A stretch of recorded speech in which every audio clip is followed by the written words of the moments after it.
Hi, good morning and good afternoon to everyone here today, depending on where you are in the country.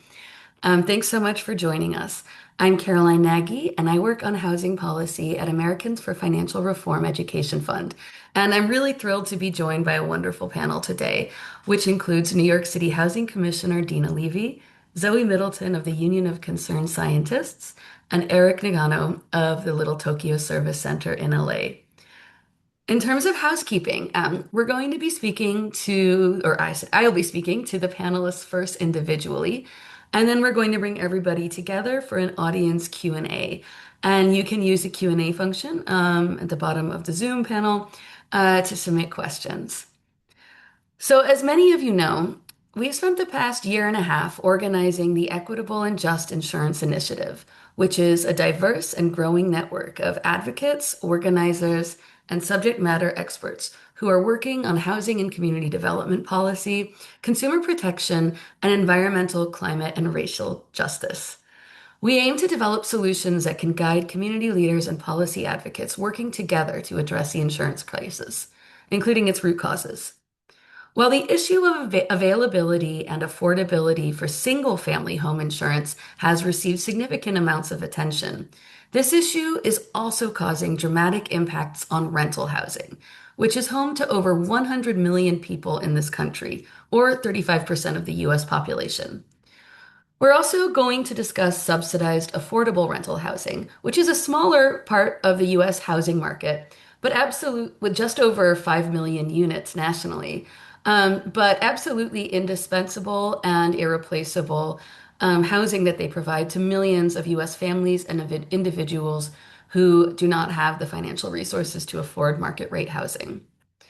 So, in terms of property insurance and property and casualty insurance here, what's different about insurance in multifamily housing as compared to single family homes is that the landlord carries the insurance for the whole property.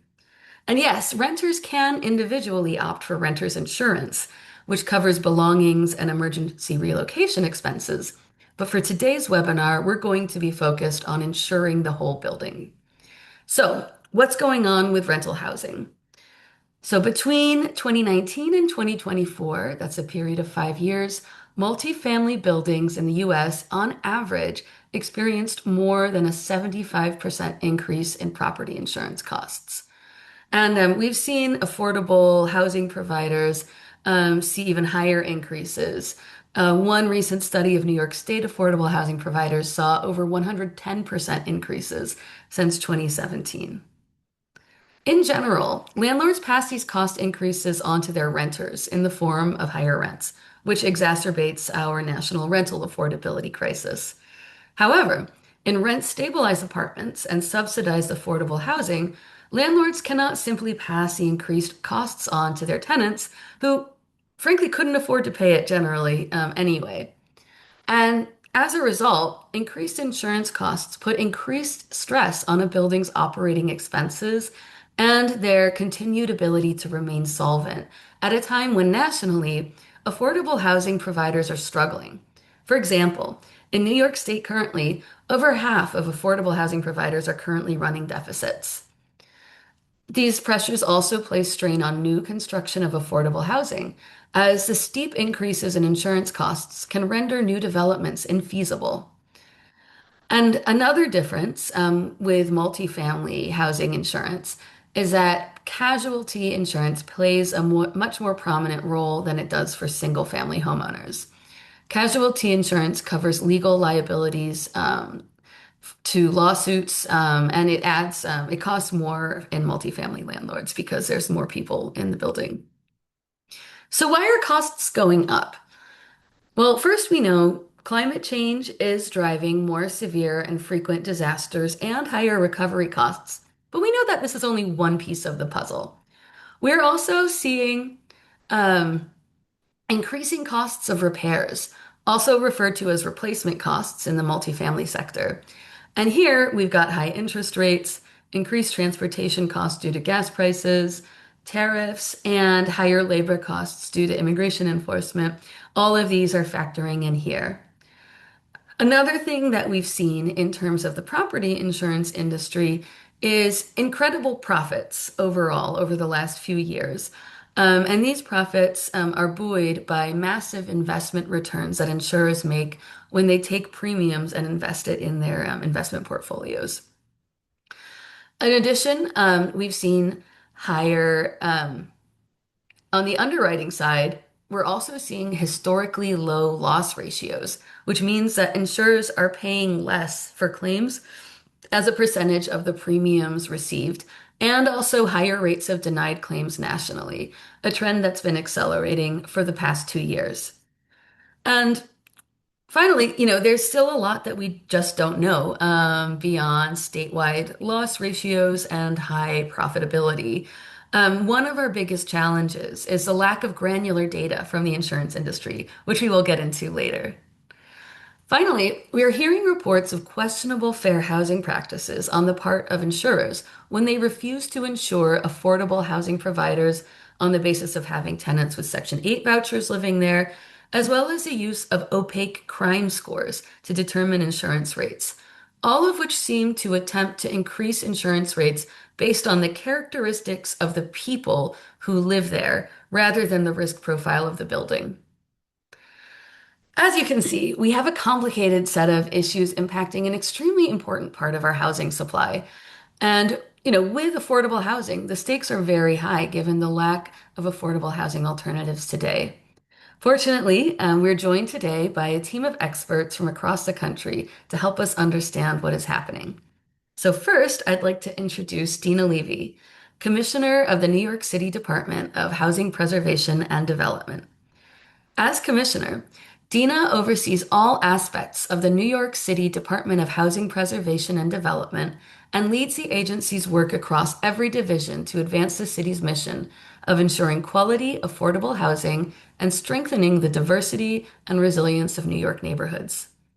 Dina has spent her career fighting for safe, affordable housing for all New Yorkers, specializing in building and advancing initiatives designed around real needs in the areas of community development, affordable housing, and resiliency. Um, she is a champion tenants and homeowners through a career and has a wealth of experience tenant organizing, managing housing finance, and advancing community development. So, welcome, Dina. Thank you so much for being here.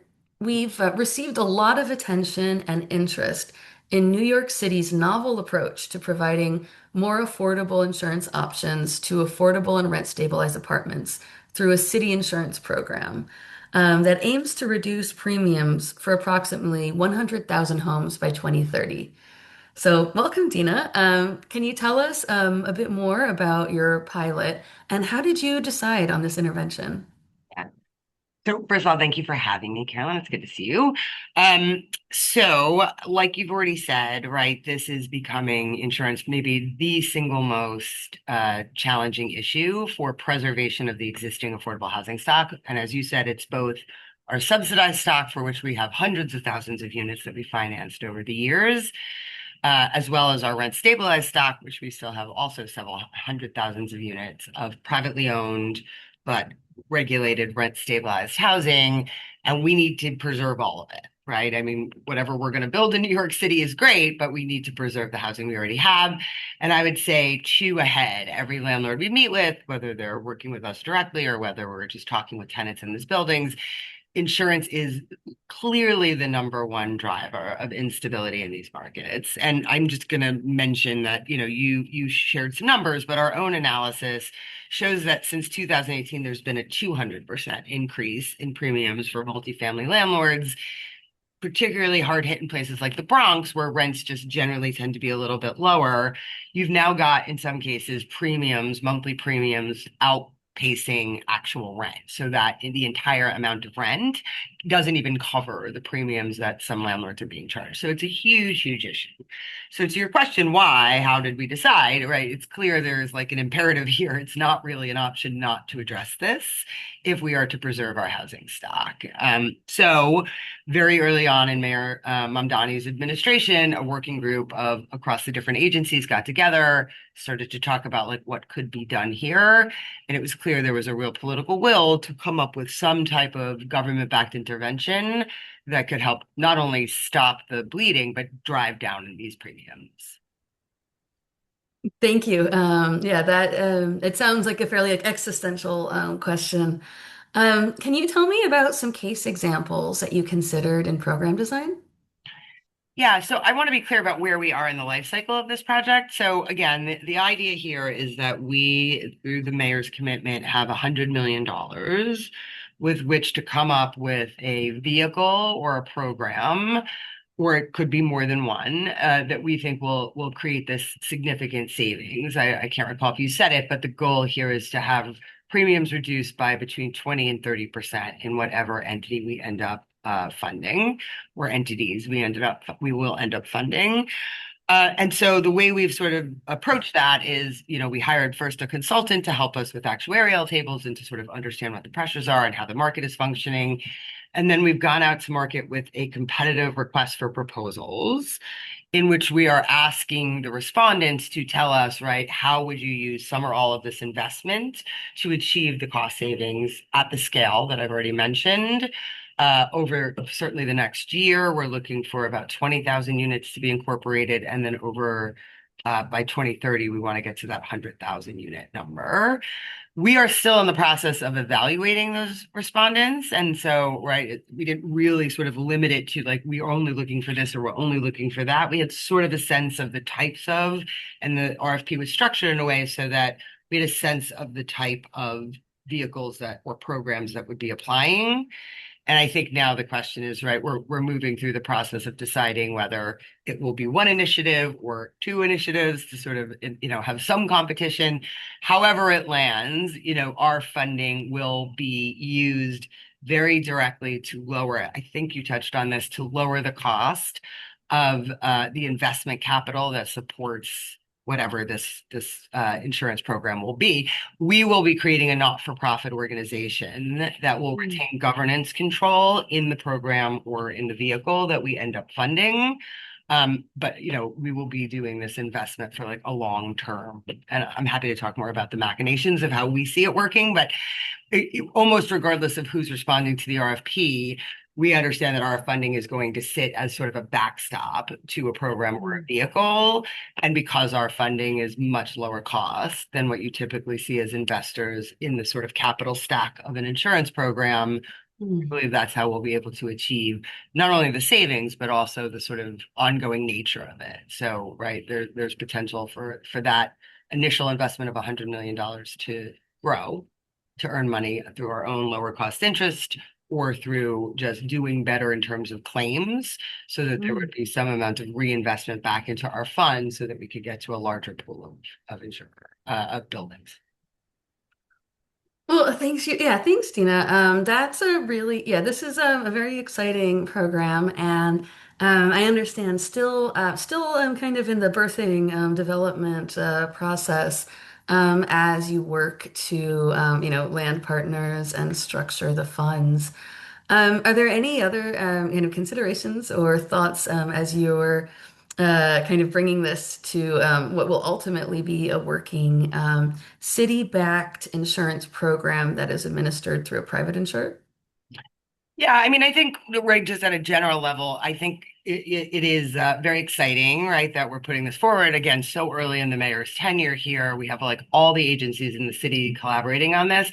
I do think what's really important is the success of this. It's almost like too big to call a pilot, but the success of this effort, right, would really be Mm. extremely, to something you said earlier, it will be very telling as to what is Mm. driving, right? Like if this solution actually does make a significant difference and we're able to achieve that 30% savings on premiums, it sort of raises an issue about what is driving the increase in premiums in the first place. And I do think, and I know the other panelists will talk about this, but I do think to some extent what has been most challenging is we really don't know for sure what is driving this like huge curve in premium costs. We think we suspect that it has to do with sort of the profit motivation of the investment pools that come into back these insurance companies. But again, how much of this is climate change? How much of this is, like, right, the trial lawyers, like we just don't know. And I think one of the things we hope to do alongside this effort is to really think about ways to mandate greater transparency from the insurance companies going forward. Well, thank you so much, Dina. Yeah, this is, yeah, I think you've really laid out a very impressive and ambitious program that we will definitely know what is really, yeah, what's at the base of this and what's going on. But right now, we're going to jump across the country from New York City to Los Angeles with our next speaker. Eric Nakano, who's the director of special products at the local Little Tokyo Service Center, an over 45-year-old nonprofit organization that builds affordable housing, engages in community development work, and provides a broad range of social services for the community. Eric has been with the Little Tokyo Service Center since 1992 and served as executive director from 2019 to 2025. Hey, Eric. Can you tell us about what challenges affordable housing developers and operators are facing in Los Angeles? Sure. So just quick background. So we have about 1,300 units of affordable housing. This is all, the subsidized income restricted affordable housing. We have about 300 units under construction right now, as well as like around 150,000 square feet of community and commercial space. So, our story between 2023 and 2024, we had, prior to 2023, we had one insurance company that covered our entire portfolio and the organization, right? In 2023, they announced that they are dropping coverage. No explanation. So at that point, through our broker, we then had to go out and package mostly surplus lines, meaning they're out of state and unregulated insurance companies. We ended up with a package of 19 different insurance companies. All those carriers were in a position to kind of pick and choose which property they were going to insure. Some had policies where they don't insure senior housing for whatever reason. And so basically, we have these companies like both choosing properties, but also the positions in the stack. You know, that they would desire, right? And so have to go out and get separate excess liability, separate umbrella. We dropped earthquake insurance because we just couldn't afford it, right? Which in LA is obviously risky. So between 23 and 24, our premiums went from 800,000 for the entire portfolio to $2.6 million, 325% increase. And our story is not unique. We're part of a Southern California Association of Nonprofit Housing, and they did a survey among affordable housing providers in the Los Angeles area, and same thing. Premium increases were experienced anywhere between 50 and 300%. But in addition, deductibles, right, went from an average of $5,000 to $10,000 to, for everyone, they went up to over $100,000. And so that means if there's some kind of issue, the building has to come out of pocket, or the organization comes out of pocket for $100,000 before we get any insurance money, right, to address a problem. And again, that's the only way we could keep the premiums from going even higher, or the insurance company just leak. And limits, of course, went down. Since then, property insurance has gone down a little bit, but casualty or general liability insurance increased. So our total bill remained the same. So the impact of that, right, is, and it was referred to earlier, some of our buildings could cover those premium increases with their cash flow, but a lot of buildings had to dip into reserves, right? In some cases, they had to dip into reserves for about 30%, right? So, if those premium rates don't change over the years, you can do the math and figure out at what point those reserves are going to be drained. At which point, then the only option is for the organization to actually help cover those premiums through organizational cash, right? General operating funds. And so, of course, because this is income restricted affordable housing, we cannot pass higher costs on to tenants through higher rent. And of course, we wouldn't want to. We know residents couldn't afford that kind of, rent increase, even if we could do it.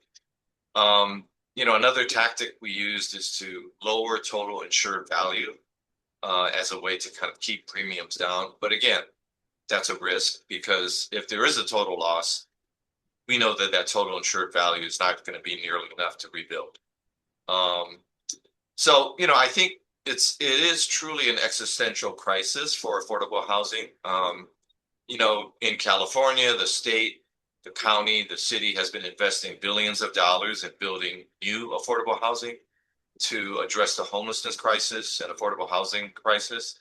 But if we lose existing affordable housing, then we're paddling upstream, right? The new units built are going to be canceled out by the loss of existing units, and the homelessness crisis is going to continue to grow. So, Thanks, Eric. So if I can, and just make sure I'm getting this right. So Little Tokyo Service Center, you've been in your community for a couple generations. You had one insurer, and then after being dropped, you had to cobble something together that it involved a number of different insurance products, casualty insurance, in which this is or surplus lines of insurance, which I should define for the audience. When you get homeowners insurance, that's through an admitted carrier. That means that they are admitted to provide insurance in your state and comply with consumer protections, including protections for the consumer if, let's say the insurer goes bust. Surplus lines were meant for like odd, unusual things, like a supermodel's legs, right? I think was an initial case example. It is significantly more expensive and with way fewer protections for policyholders because these are insurers that aren't even admitted in the state, which creates a lot of issues. So you got a worse product in many ways, in terms of like what's covered, higher deductibles, and you almost paid 3 times more for it.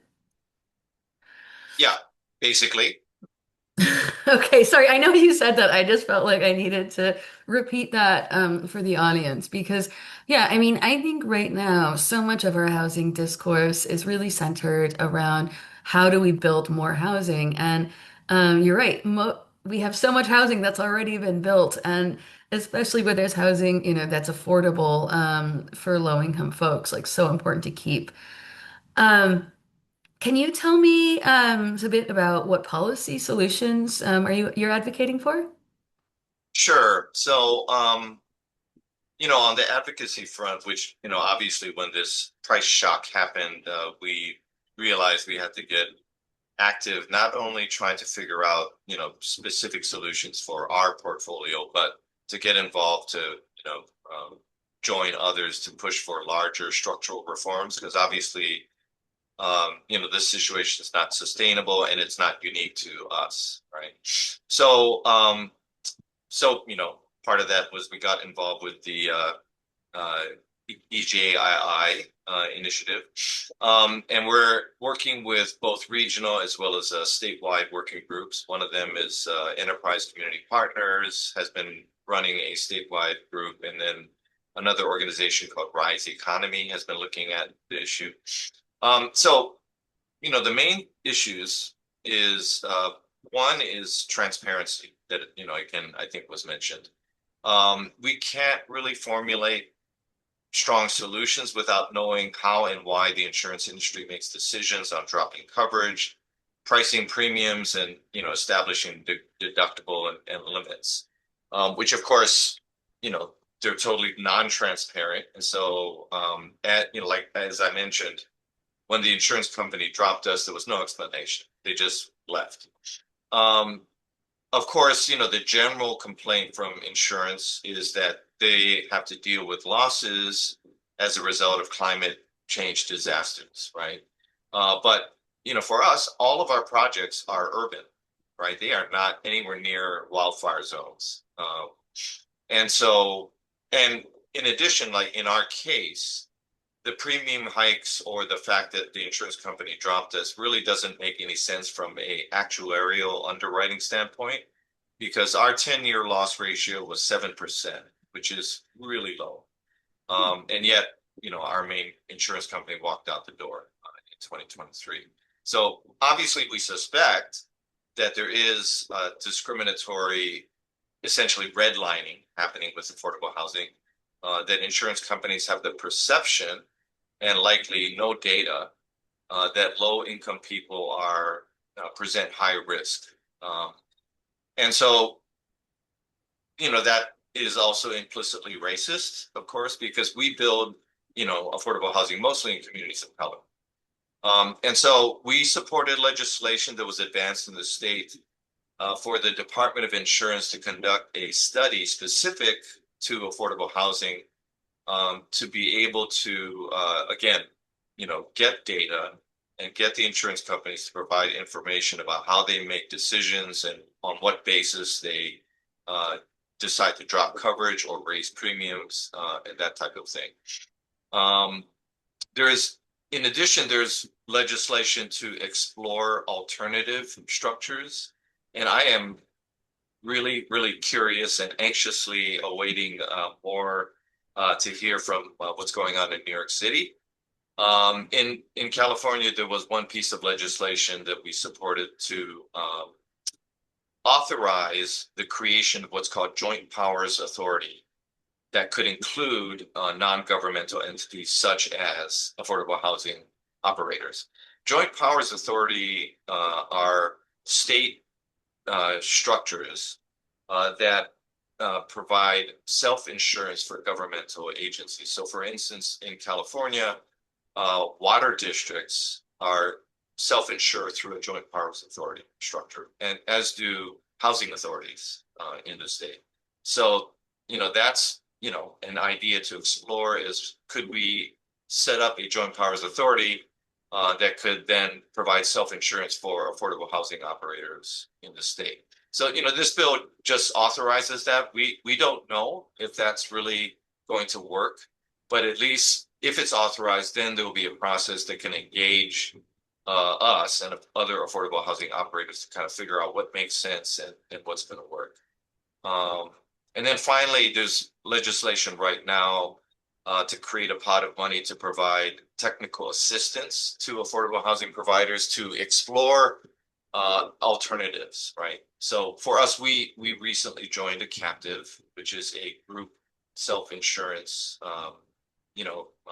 entity, still fronted by an insurance company, but we basically put our money into a pool that will serve as the loss fund, right, for this self-insurance. But we were lucky in that, we were able to allocate the time necessary to really analyze this, proposed solution.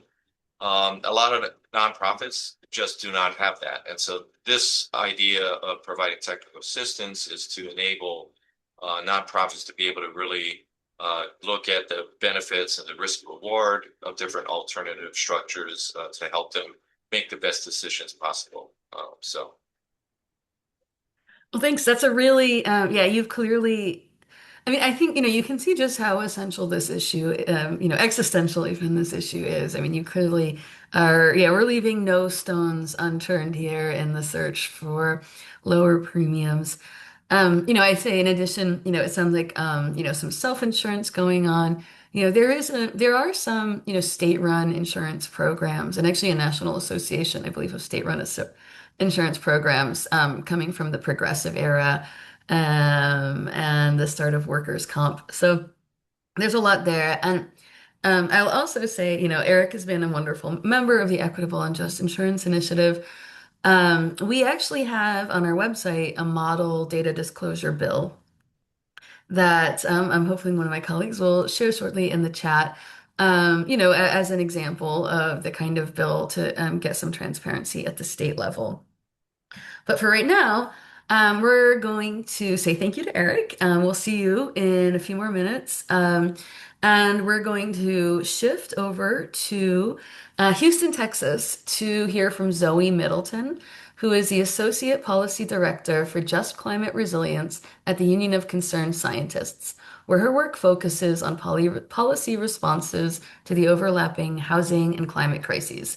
Zoe is based in Houston, and has previously worked as a senior policy advisor and organizer to develop pro-tenant policies and advance equitable investments in affordable housing, disaster recovery, and climate adaptation. And she's also on the boards of the Houston Community Land Trust and West Street Recovery. So welcome, Zoe. Thanks for being here. And I'm going to start kind of with the same question. Yeah, for I had for Eric. Tell me what the insurance crisis looks like in Houston, and especially, in Houston, since we've had a major natural disaster in Hurricane Harvey context. Yeah, so Harvey gets a lot of rightful attention, and we're a very disaster-prone city and the most disaster-prone state in the country. But since 2015 to 2024, we had the Memorial Day flood, the Tax Day flood, Hurricane Harvey, Tropical Storm Imelda, Tropical Storm Beta, Winter Storm Uri, a derecho, a straight line storm, and then Hurricane Beryl. And so all of these successive hits on our housing stock, and our habitability and our housing supply as well. Houston is mostly a renter majority city, and the larger metro area is increasingly a renter majority. And we are, by a lot of metrics, the poorest large city in the country. About 21% of Houstonians are living below the poverty line, which is important to keep in mind in a conversation about affordable housing. And so when we think about the insurance crisis's impact on Houston, it compromises affordability and adequacy of our housing stock.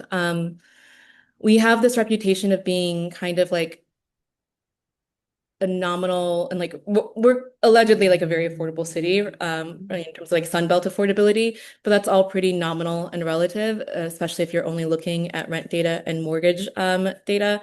And the rent is being driven up by insurance premium increases.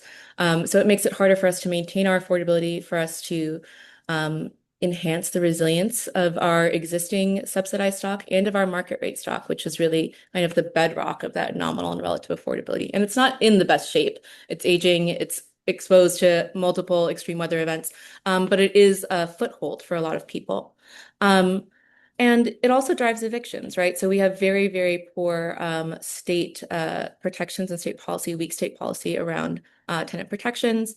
And the combination of, constrained incomes and this really aggressive anti-tenant property code means that Houstonians are more vulnerable to eviction than almost people in almost any other large city in the country. So, New York has like 6 million more people than Houston, but per capita, our eviction filing rate is like 2.5 times higher. It's insane. And you can be out of your house in 7 to 18 days. And that's if you're following a legal judicial process.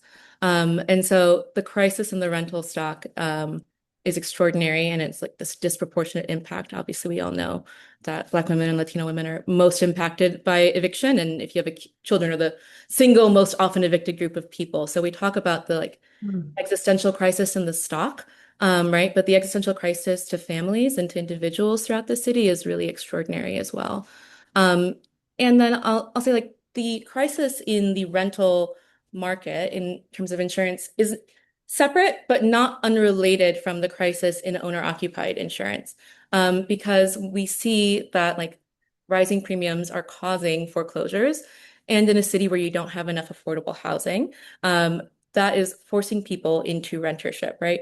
There's nothing inherently wrong with rentership, but it does add a layer of vulnerability to people that's going to follow them for much, much longer as they attempt to recover from these successive increases in premiums, either in the home that they own or that are passed on to them in the form of their rent.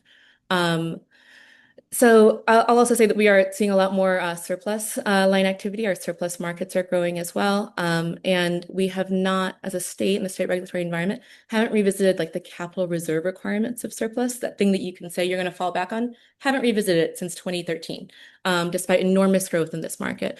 So we're really seeing, we're the eighth largest economy in the world if you separate us out from everyone. So it's a hell of a gamble to be making. And that gamble privileges certain actors, right? So after disasters, we see claims denied, drop coverage, people foregoing certain levels of coverage, right? Going for higher deductibles in the multifamily and single family market.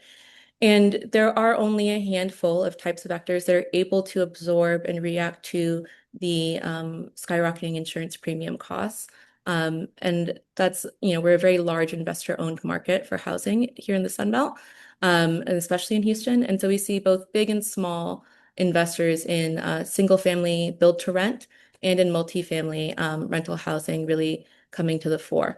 And that is also then driving the insurance premium prices are also driving foreclosures in our multifamily sector. We have about 30% of all multifamily defaults in the last year have been in Houston. So Thanks, Zoe. Yeah, I really appreciate all of the affordable housing stats that you've given here. And yeah, in terms, especially in terms of like what happens when, a building becomes unable to remain solvent? What happens when a homeowner can't, they default on their mortgage because they let their property insurance coverage lapse? And I think the answer is investor ownership, right? Because there is so much pressure on this, wildly growing sphere in real estate. Are there any other policy reforms? So we've talked about going alone, setting up a municipal fund, data disclosures, increasing amounts of aid.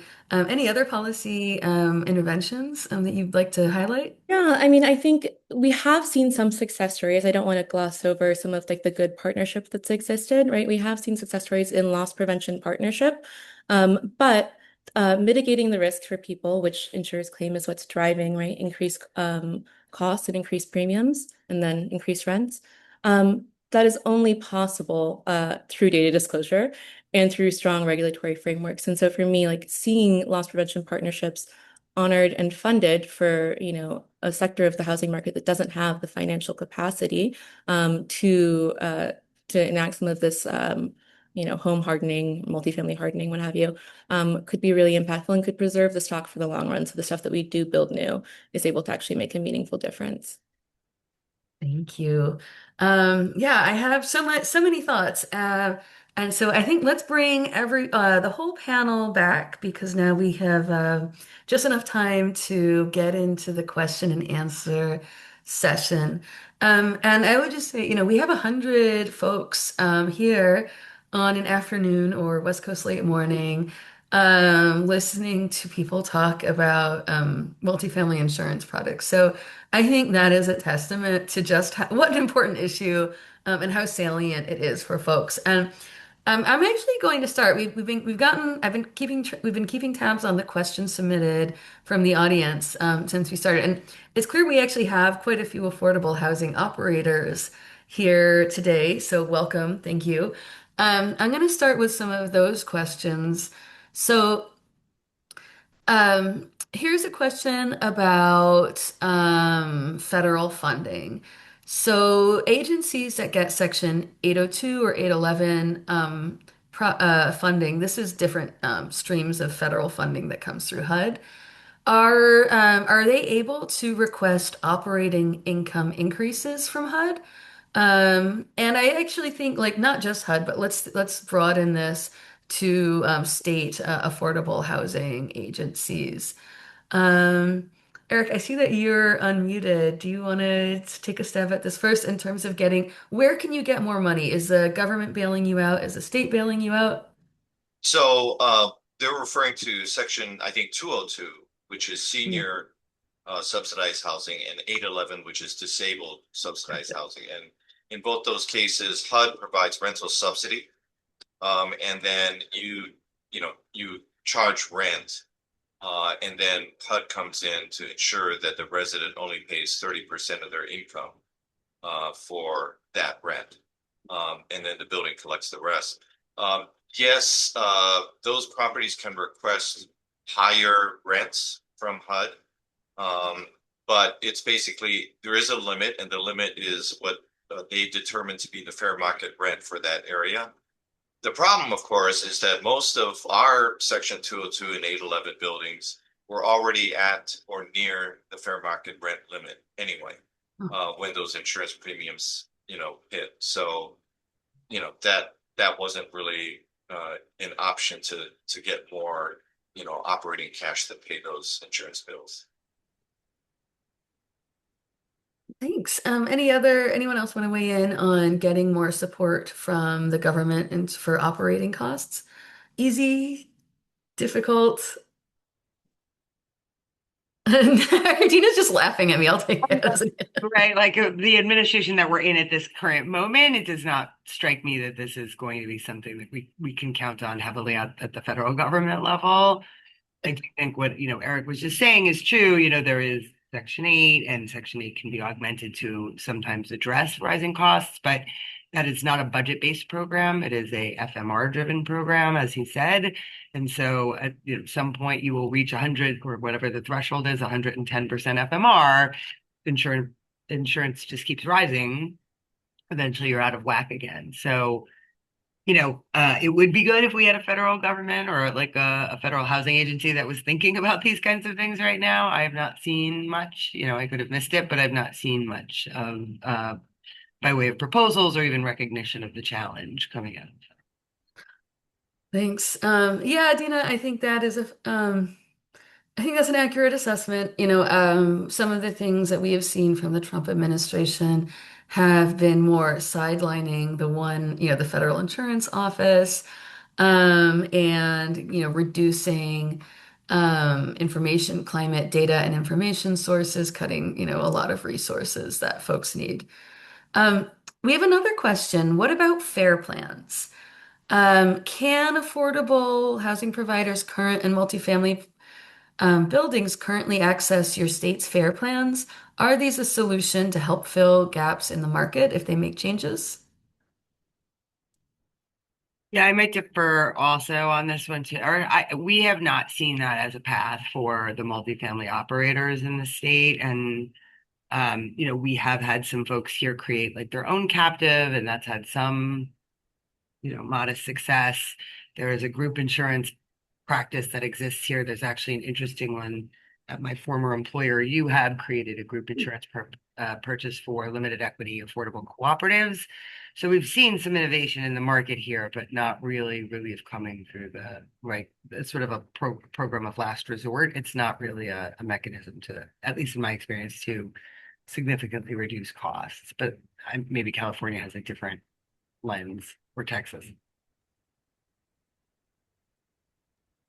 Well, in California, actually, affordable housing has not previously been able to access the FAIR plan. But even with that, I don't think it's viable, even frankly, for homeowners. The way it's been operating, the costs are pretty high, and the claims that actually they're able to pay out is really insufficient. So yeah, the FAIR plan is already problematic. So I think that's not really going to be viable solution. Thanks.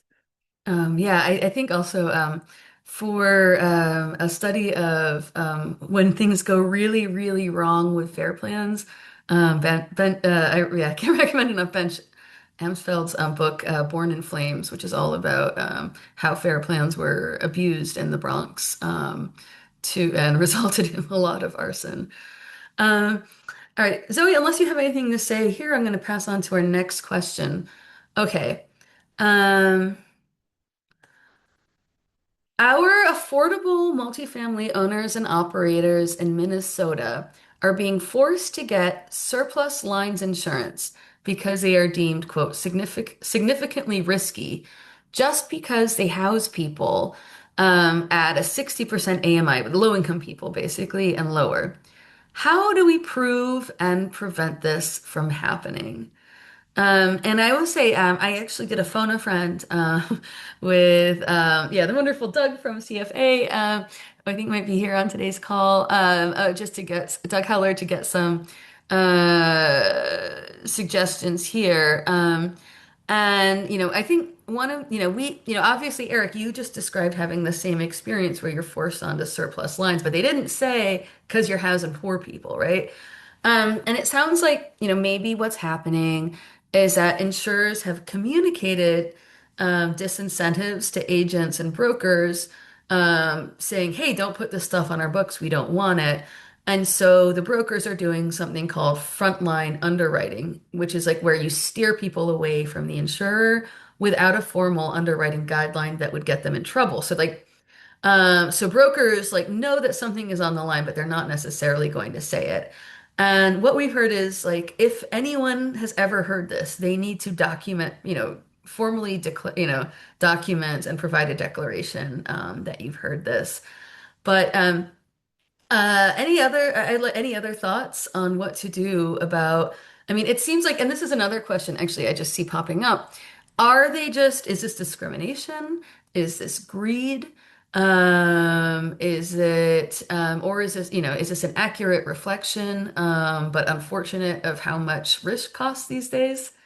So I'm just gonna, that's a really open question, so I'll kick that to all of you. And I'll just say briefly, I mean, this is a place where I do think state law is like appropriate to sort of combat this. I think New York, actually, I'm not an attorney, but I do think New York passed some legislation to try to prevent that type of basically redlining in insurance.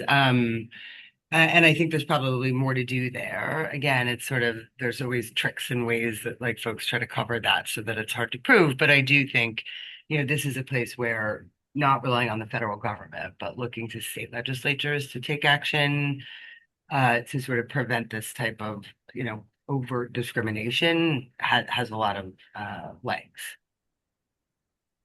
Thing. So it seems like fair housing, old-fashioned fair housing law, can be repurposed for a new use because, as we may know, insurers are covered under the Fair Housing Act. This has been held up by the Supreme Court on a couple of occasions. And yeah, I mean, for example, like as Dina was saying, in New York, we banned the use of, we banned insurers being able to look at whether or not there are Section 8 voucher holders in a building when making insurance decisions. And again, I mean, it does seem like there is some actuarial assumptions that lower income people are, more susceptible to like criminality, or more dangerous to insure, which, is actually interestingly, why we created the FAIR plans in the first place was because communities of color in the Bronx weren't able to get insurance. Anyone else want to weigh in here? Well, I think this goes back to the challenge we were talking about earlier, which is that the insurance companies don't explain why they are dropping coverage or why they are hiking premiums. And so that's where, the data disclosure model legislation and our legislation here to do a study and require insurance companies to disclose their decision-making criteria, for dropping coverage or raising premiums is important because then with that, we can then, be able to do legislation that would ban or prohibit, racist or discriminatory criteria that they would use to make those kinds of decisions. Thank you. Zoe, did you want to weigh in or should we go to the next one? No, I mean, I just do think that this invites a question about what insurers are actually chasing. We've heard, so often that it's simply because you live in a disaster-stricken area, like your premium just has to go up. And there's a certain amount of risk to manage, but I think it does beg the question, like what is the purpose of each of our premiums and how are insurers using those on the other end of the transaction, if not to reduce risk? And is there an interest actually in risk reduction and risk management, or is it in something else? Well, thanks. That actually segues perfectly to the next question I had, which is about like mitigation or loss prevention partnerships. So in homeowners insurance, we've heard about state legislatures advancing mitigation programs to help homes become more fortified, like putting up a stronger roof, on your home, which will make you less susceptible to storm damage as a solution to both insurance coverage and risk reduction. Do these kind of programs have the same promise for multifamily?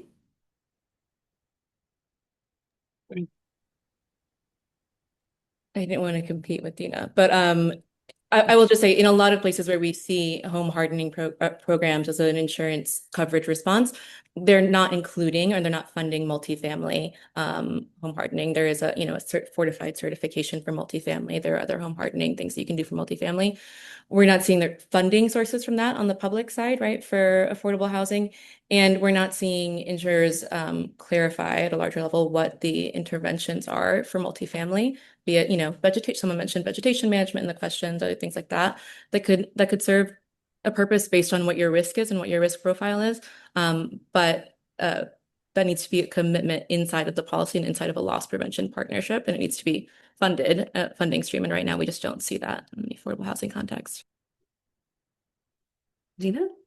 Yeah, I was just going to add. I mean, I don't want to be a bummer here, but when I was working for the state in housing, and I was working a lot on the single family work, and because I also oversaw our resiliency work, I spent a lot of time talking about fortification, and we had a program called Resilient Retrofit where we would move mechanicals to higher ground, and we would put in flood vents and do all kinds of things that would make it easier to shelter in place, but also less expensive for claims in the event of, and there, lot of events, so rain events, coastal events.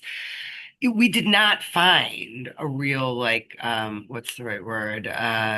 Cooperation coming from the insurers in terms of actually providing like specific quote, if we do make these interventions, what type of reduction could we get in the premiums? There is a state law in New York that hopeful will gain traction on the single family side, which mandates premium reductions for certain types of fortification, primarily shatterproof glass and storm shutters. If that were to take hold, I would say there could be applicability for the multifamily side, right? There's lots you could do to fortify multifamily buildings to make them less vulnerable to storm, particularly if it's like rainstorm, right? If it's a rain vulnerability as opposed to a coastal vulnerability. But I have felt frustrated in my many attempts with the insurance industry to actually get a clear, quid pro quo, if you put this kind of roof, fortified roofs, we will reduce premiums by X. And I sort of feel like the lack of clarity in that space makes it hard as now the entity that would have to finance those improvements, particularly for buildings that are serving low-income tenants, right, where they can't afford to take out more debt to do these types of interventions, you'd want some guarantee. And at the moment, that feels lacking. So actually, this is something where so we've had some good lessons from state programs on how what to do, and I think I'd like to recommend a report from my amazing colleagues at Public Citizen and Climate Cabinet. Hopefully, we can get that link in the chat for folks, and for people who have asked for resources. Yeah, we'll compile something and send it out to you. Really, really appreciate the enthusiasm and curiosity of folks in this room. So. The way that insurers make their money primarily is not from selling insurance policies and paying out less in claims, although that is the way that that is their business. The way that they make the majority of their money is investing the premium dollars. And so what we found in states that have fortified roof programs is that you have to legislatively mandate that discounts are carried on to the consumer. Otherwise, they won't happen because more of a premium is more valuable to the insurers than less of a risk. Right. So this is, and I mean, I think this is not to get on my soapbox too much, but yeah, I mean, just a sign of the increasing financialization and extraction economy. I think, what we're seeing is, in the last few years, just on the homeowner side, insurer profits have been high enough to actually fund a lot, so much mitigation work that. Yeah, and so I think, that is something that we need to acknowledge. Like, You would think that insurers would give you a lower rate if you have less risk, but that's just not how their business model works.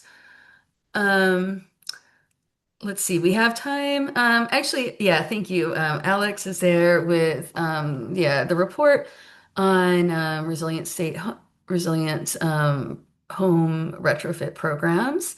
And yeah, I think there's also some, yeah, we also saw some news this week about yeah, insurers profits versus how much money it would cost to like fund, invest in some mitigation.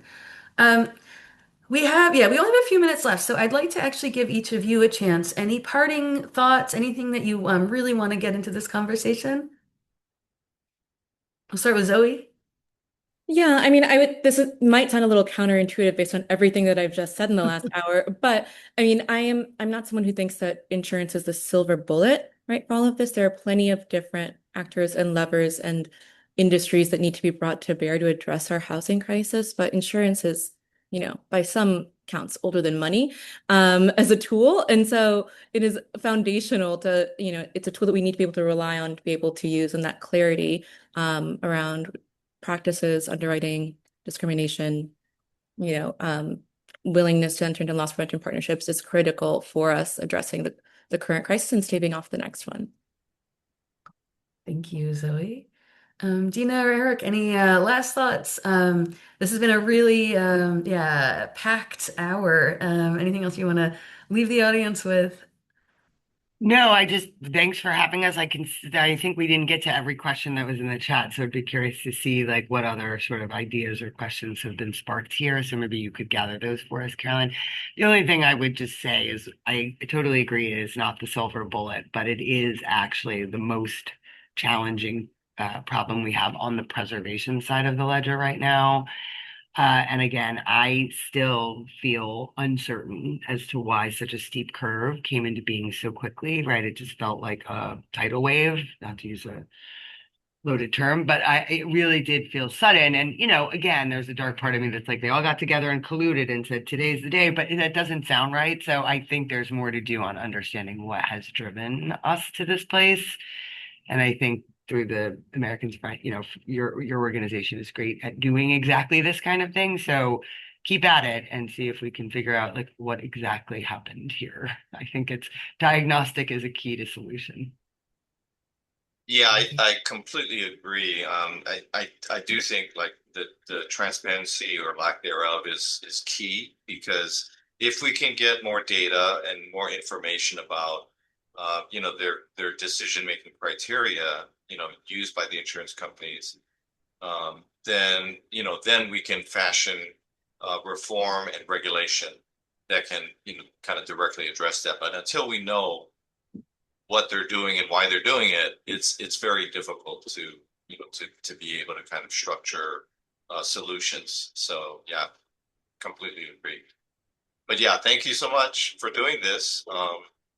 And it would be great if I saw a bunch of questions. I didn't really have time to respond, but if there's a way that you can collect the questions for us, I'd be happy to try to answer them kind of individually and then somehow get it back to the questionnaire. That'd be great. Thanks. Yeah. Thank you, Eric. Thank you. Yeah, and I agree. I really appreciate how engaged the audience y'all are. I'm sorry we didn't get to all of your questions, but that's just because you had so many good ones. We will, yeah, we'll try and maybe answer some of these and send it out like to people who RSVP'd or yeah, and we definitely would love to keep this conversation going. So please, yeah, join us. Visit our insurance justice website. If you're an organization, we'd love to have you in the Equitable and Just Insurance Initiative.